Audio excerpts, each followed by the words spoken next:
Last week we talked about plot, and this week we're going to talk about narration and point of view.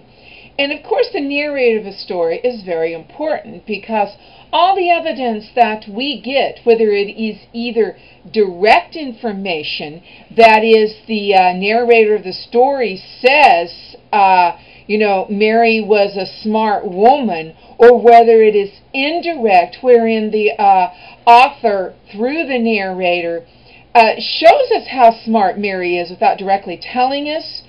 That is how we know about the characters and about other aspects that are going on.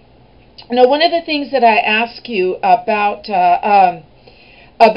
Poe's story, The Cask of Amontillado, is the narrator reliable? This is particularly important whether you know or you think the narrator is reliable. In literature and fictions, just as important as it is in real life. Because when somebody tells you a story about somebody else, do you take it all in or do you take it with a grain of salt? Just because the narrator says it in a story doesn't necessarily mean that that is the way it is.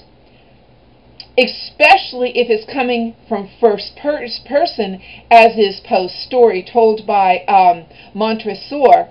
And we have to ask, is he a reliable narrator? And personally, I don't think he is.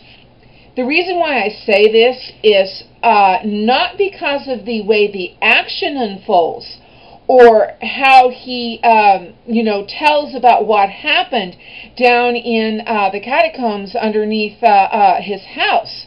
I believe that happened. I believe that he lured Fortunato down there with the promise of a cask of Amontillado, and I believe that he bricked him in.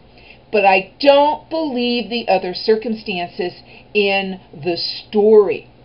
And the things that I don't believe in specifically is that Fortunato actually has been as mean to the narrator Montresor as Montresor thinks. I think Montresor carries a huge chip on his shoulder, and that he has imagined all of these rebuffs and insults from Fortunato over the years. Or perhaps Fortunato has said things, but maybe not as in-depth and as hurtful as what the narrator sees they are. And so we hear about this story, and how Montresor has after years has decided that he's going to take his revenge on this man. Now the thing is, we never hear the specifics about what Fortunato was supposed to have said to Montresor, but we have hints. And on page 129 in the Norton book, we begin to see about some of these imagined insults that I think have more to do with social standing than they do personal. On page 129 again, Montresor makes a comment about belonging to the Masons. And if you know anything about the Masons, you know that they are a secret society.